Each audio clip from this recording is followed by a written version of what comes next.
the goodness of God. I love your voice. You have led me through the fire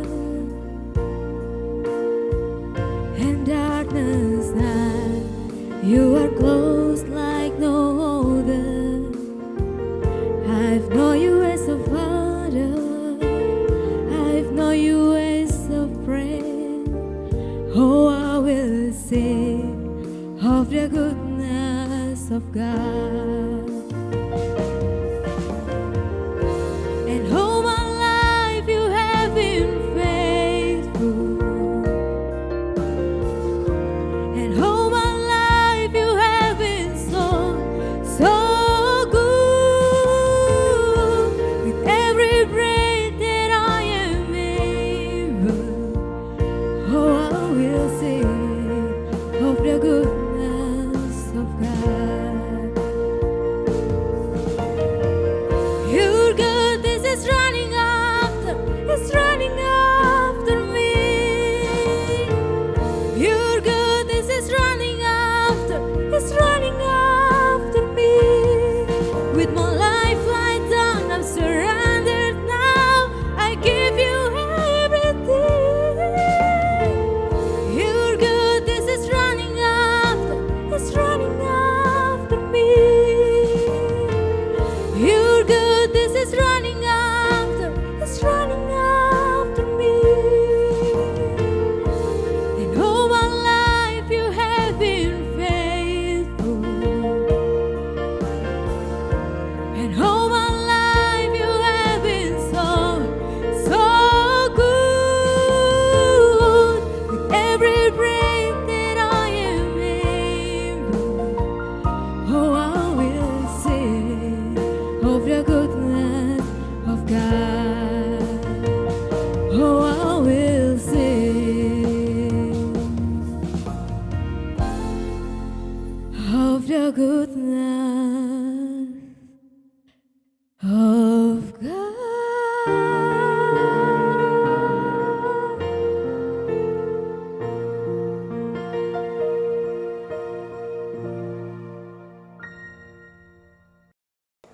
Halo sobat-sobatku dimanapun kalian semua berada. Selamat malam, selamat datang di Semopal Podcast, Seminari Yohanes Paulus II Podcast. Pada podcast perdana kali ini saya dihadiri oleh kedua bintang tamu yang paling ganteng gitu ya, Kakak Rio dengan Kakak Bedi. Halo Kakak Rio, Kakak Bedi, selamat malam. Selamat malam. Apa kabar pada malam hari ini? Luar biasa. Oh, luar biasa ya, pasti sehat gitu ya. Puji Tuhan ya Kakak Bedi dengan Kakak Rio. Oke sobat-sobatku, pada podcast perdana kali ini kami akan membicarakan tentang CCC, serba-serbi kehidupan Seminari Santo Yohanes Paulus II Labuan Bajo. Seminari Santo Yohanes Paulus II Labuan Bajo merupakan salah satu lembaga pendidikan calon imam di bawah naungan Keuskupan Ruteng dengan Keuskupan Labuan Bajo. Seminari Santo Yohanes Paulus II Labuan Bajo memiliki keunikan atau memiliki perbedaan dengan seminari-seminari yang lain, karena lembaga Seminari Santo Yohanes Paulus II Labuan Bajo selain menerima kaum Adam, seminari ini juga menerima kaum Hawa. Untuk itu, untuk mengetahui lebih mendalam berkaitan dengan kehidupan di Seminari Santo Yohanes Paulus II Labuan Bajo, kita akan membahas dengan kedua saudara saya, Kakak Bedi dengan Kakak Rio. Halo Kakak Rio, selamat malam. Bagaimana kabar pada malam hari ini? Baik, sehat. Tapi ketika saya melihat mukanya itu, tampangnya gitu ya, tidak cerah begitu. Kenapa itu? Mukanya memang seperti ini, berarti dari lahir ya. Oke, Kakak Rio, seperti apa yang saya katakan awal tadi, Kakak Rio sampai pada detik ini sudah melewati beberapa tantangan begitu. Tentunya di dalam tantangan-tantangan tersebut ada kendala-kendala yang dihadapi oleh Kakak Rio ya, selama kurang lebih 4 tahun ya Kakak Rio. Tapi sebelum itu saya ingin mengetahui apa yang menjadi tombak sehingga Kakak Rio memutuskan untuk sekolah di lembaga Seminari Santo Yohanes Paulus II Labuan Bajo ini. Ketika kita melihat bahwa masih banyak sekolah gitu ya yang ada di luar sana. Ya, ada di luar sana gitu. Apa yang menjadi tombak? Saya kira bersekolah di seminari sangat sulit, kita katakan suatu tantangan seperti yang disampaikan oleh saudara Ebi tadi. Iya, Saya kira bersekolah di tantangan. seminari itu merupakan suatu keistimewaan, begitu, suatu keistimewaan karena dalam proses formasi di seminari Yohanes Paulus Labuan Bajo Ya, sejak betul sekali. KPB sampai kita kelas 3 sekarang, bagi saya semuanya berjalan dengan baik dan juga membantu saya untuk belajar banyak hal begitu. Dan sebenarnya sesuatu yang membuat saya tertarik kenapa saya bersekolah di Seminari Labuan Bajo, karena memang dulu saat SMP saya itu berdekatan dengan seminari. Oh, Saya, tetangga ya di sebelah. ya, saya Dengan SMP-nya Arnoldus. di Arnoldus, dan waktu itu ketika saya pergi ke sekolah, saya sering berjumpa dengan anak-anak seminari dan saya tertarik dengan model kehidupan mereka yang Apa yang menjadi tertarik itu ke Karyo sehingga ke Karyo itu? ketertarikan saya dalam hal ini ketika misalnya mereka setiap hari ramai dan belajar dalam kelas lalu kemudian bermain bola di lapangan yang sekarang kita pakai bersama dengan Iya, SMP iya. Arnoldus dan juga SMA Kalula. Begitu. Tapi sejauh itu ya Kak Karyo, Kak Karyo sudah menjalankan atau melewati ya begitu ya kurang lebih Iya. selama 4 tahun ini. Tentunya ada tantangan yang itu Kak Karyo ya, terutama kan kehadiran dari putri-putri kita Putri-putri. ya, putri-putri Yerusalem gitu kita dulu di sini ya, putri-putri putri Yerusalem. Yerusalem. Tapi saya ingin bertanya dulu Kak Karyo berkaitan dengan Kak Karyo punya pilihan hidup ya Kak Karyo ya. Ketika Kak Karyo masuk kelas 1 dan berjumpa dengan teman-teman putri itu, mungkin Kak Karyo punya panggilan itu Gogai gitu ya Kak Karyo. Saya boleh tanya, apakah kehadiran putri itu Kak Karyo bisa membantu Kak Karyo punya dari segala keaktifan gitu, terutama dalam segi belajar ya Kak Karyo? Ya, saya kira dalam proses formasi kita sejak kelas persiapan bawah sampai kelas 3 sekarang. Iya. Kalau di KPB dulu kan kita proses formasinya itu sesama lelaki saja. Tetapi saat kelas 1, kelas 2, kelas 3 kita berjumpa dengan teman-teman putri. Jadi di sana saya lebih melihat dari sisi positifnya.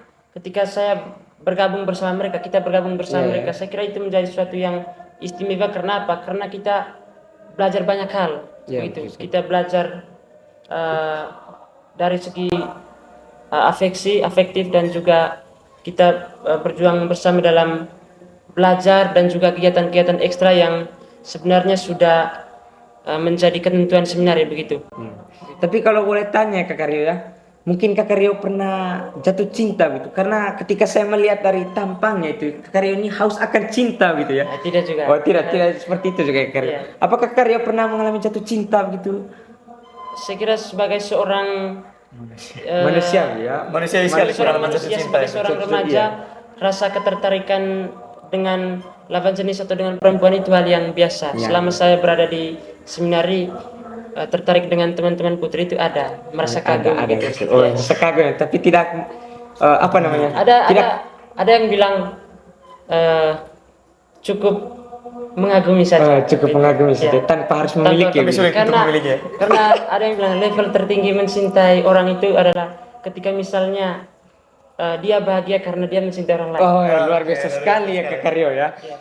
Tapi Kak Karyo sejauh ini ya tentunya Kak Karyo sudah memiliki pengalaman-pengalaman yang seperti itu ya. Nah di mana waktu yang sudah kita lewati ini merupakan waktu yang begitu panjang ya Kak Karyo, dan Ya, 4 tahun. Ya 4 tahun ya. Mungkin sebentar lagi kan kita akan meninggalkan lembaga seminar ini ya. Tentunya mungkin Kak Karyo sudah menentukan pilihan hidup begitu ya. Maksudnya arahnya kemana begitu. Apakah Kak Karyo akan lanjut ke seminari tinggi nanti atau memilih jalur lain begitu Kak Karyo? Berkaitan dengan pilihan hidup sesuai dengan dasar apa yang sudah menjadi penjelasan di awal tadi, bahwa seminari itu merupakan lembaga calon imam. Itu berarti kita bersekolah di sini tujuan akhirnya itu jadi imam. Ya tapi masih banyak kan yang memilih jalur-jalur lain gitu. Ya memang ada yang begitu, tapi saya tidak tahu nantinya saya menjadi imam atau bagaimana, tetapi sejauh ini berkaitan dengan pilihan lanjut ke seminari tinggi ataupun kuliah biasa sudah ada begitu. Sudah ada. Tapi kakak Rio memilih untuk lanjut ke seminari tinggi ya kakak Rio. Semoga. Semoga. Karena kita kan lagi beberapa bulan. Oh. Biasanya refleksi ya.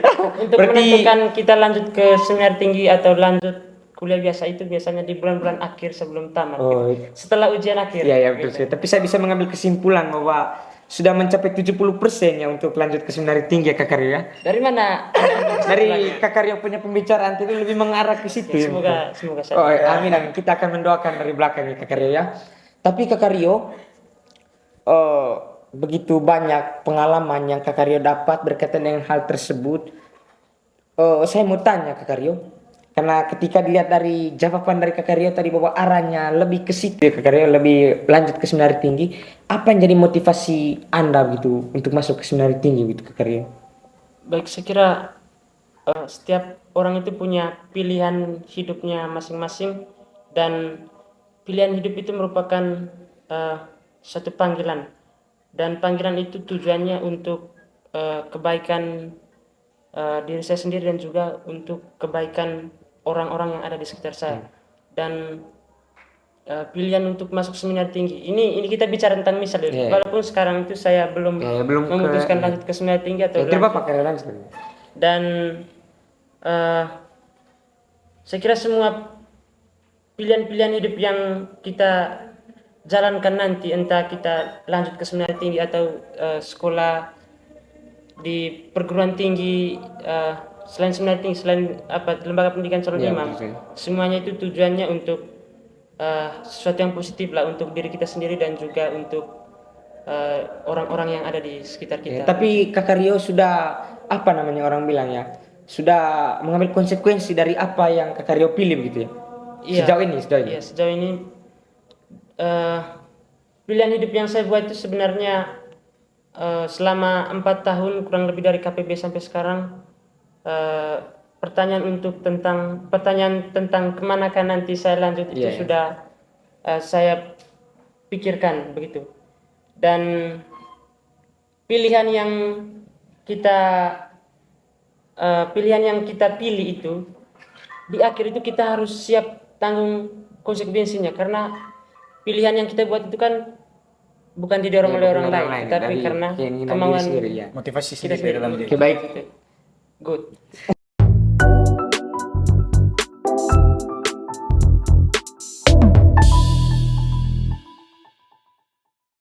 Oke sobat-sobatku, kita sudah dengar dari pengalaman dari kehidupan dari kakak Rio ya. Sekarang kita alihkan ke kakak Bedi ya. Halo kakak Bedi, selamat malam. Apa kabar pada malam hari ini? Jadi malam ini saya baik-baik saja. Wih, baik-baik saja ya. Beda dengan kakak Rio tadi ya. Saya juga baik tadi. Oh baik-baik. Oh ya, mohon maaf kakak Rio. Oke kakak Bedi, ketika kita membuka lembaran lama berkaitan dengan kehidupan kita ya kakak Bedi, tentunya sebelum masuk ke lembaga ini kita itu mungkin bisa dijuluki sebagai orang yang apa gitu ya, orang yang nakal ya gitu ya.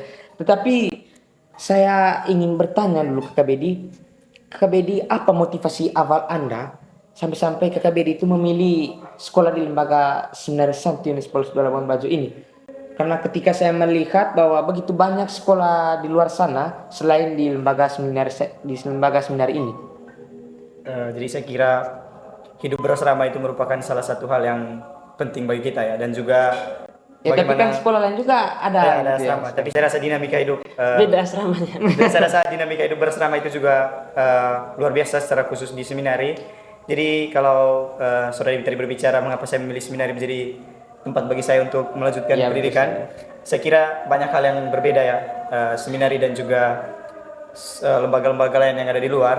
Yang pertama, cara hidup yang kita jalani di tempat ini tentu berbeda dengan Ya, betul, San. yang ada di luar. Yang pertama, di tempat ini banyak hal baik yang boleh kita dapat, dan juga di tempat ini kita tidak hanya dituntut secara intelektual, tetapi lebih dari itu kita belajar tentang bagaimana membenahi diri kita dengan lebih baik, bagaimana kita belajar untuk mengasah kepribadian kita untuk menjadi lebih baik. Lalu melihat hal itu, maka ada hal yang menjadi motivasi dalam diri saya bahwa saya harus memperbaiki diri saya, bukan berarti bahwa saya adalah pribadi yang kurang baik juga dulunya, bukan seperti itu. Tapi melihat bahwa seminari adalah tempat yang cocok, dan saya rasa segala konsekuensi dari apa yang saya pilih ya saya harus terima. Jadi saya rasa menarik ya, unik kita belajar di seminari. Kesempatan untuk belajar di seminari itu saya rasa kesempatan yang luar biasa dan harus kita manfaatkan dengan baik, karena saya rasa ini kesempatan yang sungguh luar biasa. Kesempatan yang luar biasa. Di seminari itu banyak hal yang kita belajar ya.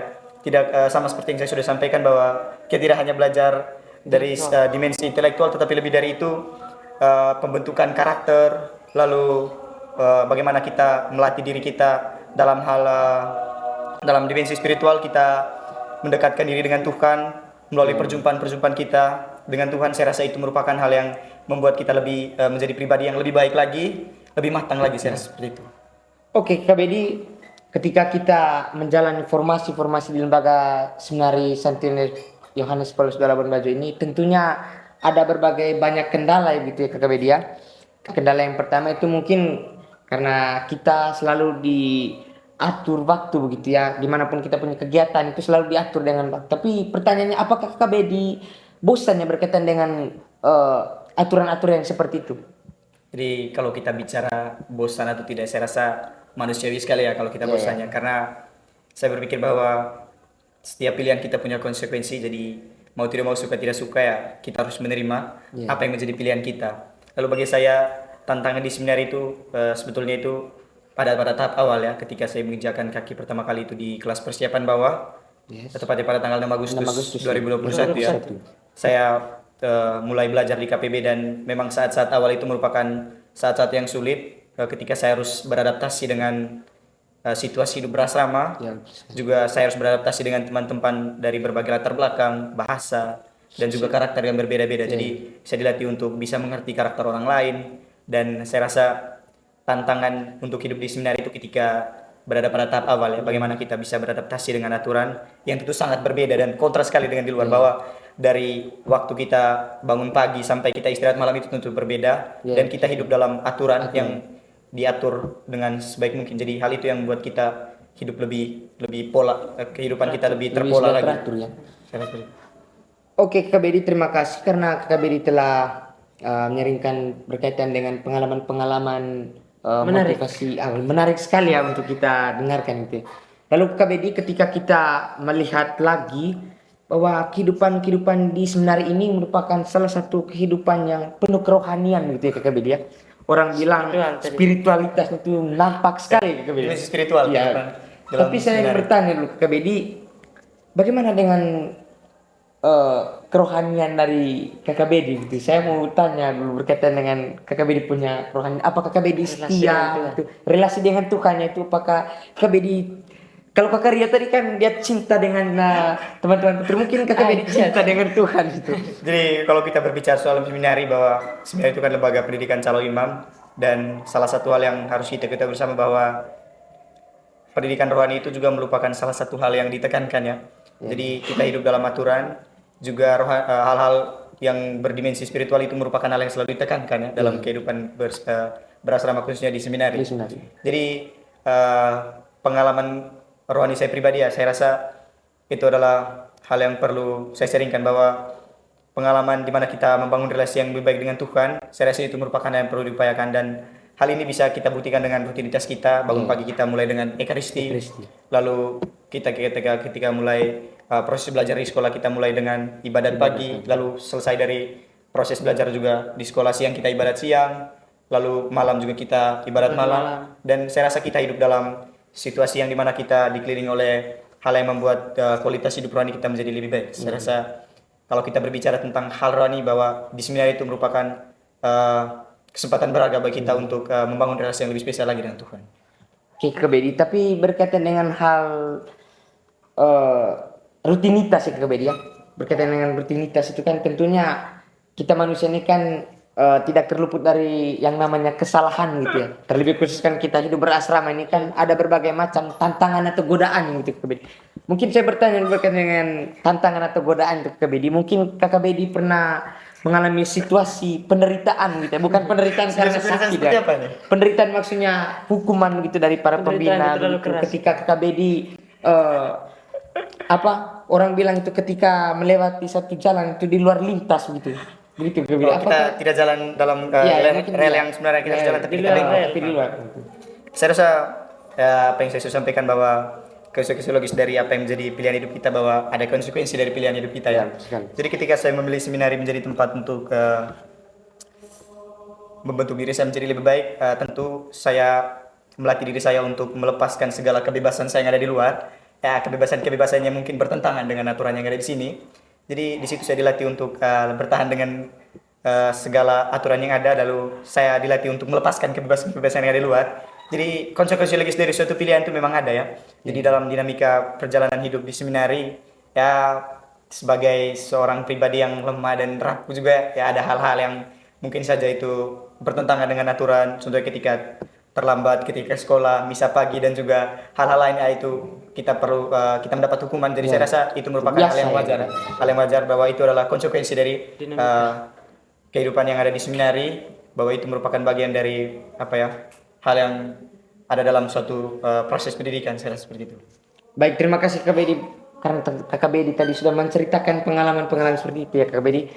Jadi sobat-sobatku semua mungkin sudah dengar ya apa yang telah disampaikan oleh Kak Bedi dengan Kakak Rio berkaitan dengan kehidupan di Seminari Santo Yohanes Paulus II Labuan Bajo ini.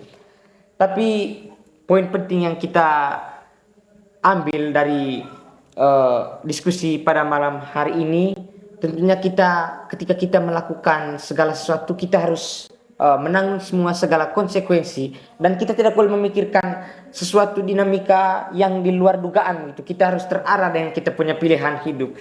Mungkin itu saja yang perlu kami bahas pada malam hari ini. Terima kasih teman-teman semua yang telah menonton podcast pada malam hari ini. Sampai jumpa di lain waktu. Saya Febriano Castellan Budiman, pamit mundur diri.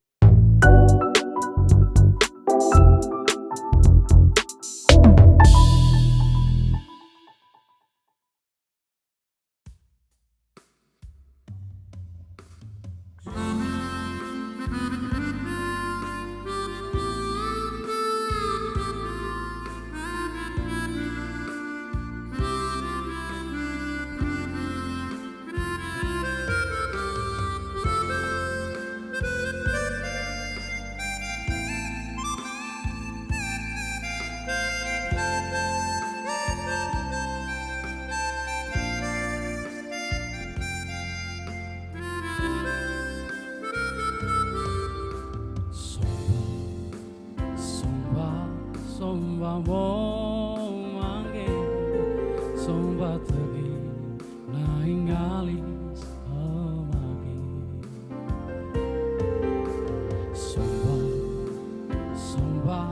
Somba mo mange, somba tegi lembak nai amamu mange.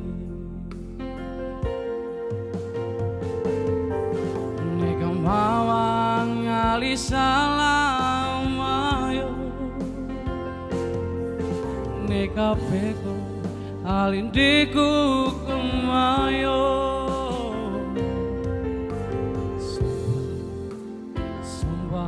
somba mo mangge somba tegi lembak nai amamu mangge.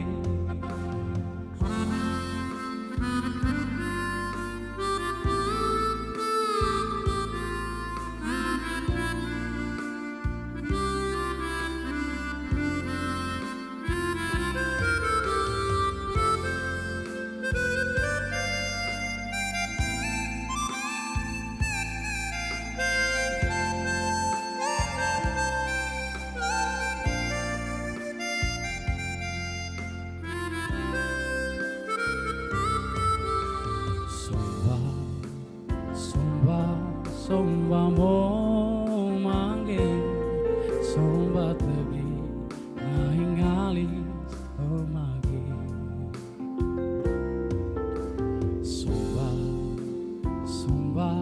Somba mo mangge, somba tegi lembak nai amamu mangge.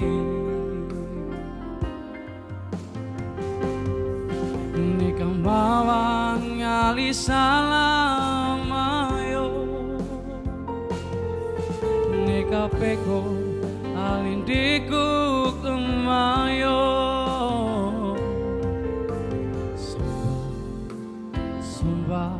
Somba mo mangge Somba tegi lembak nai Amamu mangge Neka mawang ali salam ayo Neka peko alindiku kemayo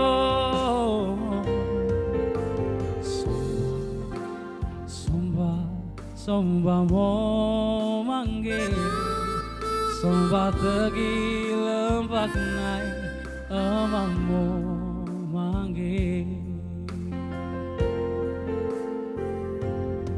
Somba tegi lembak nai Amamu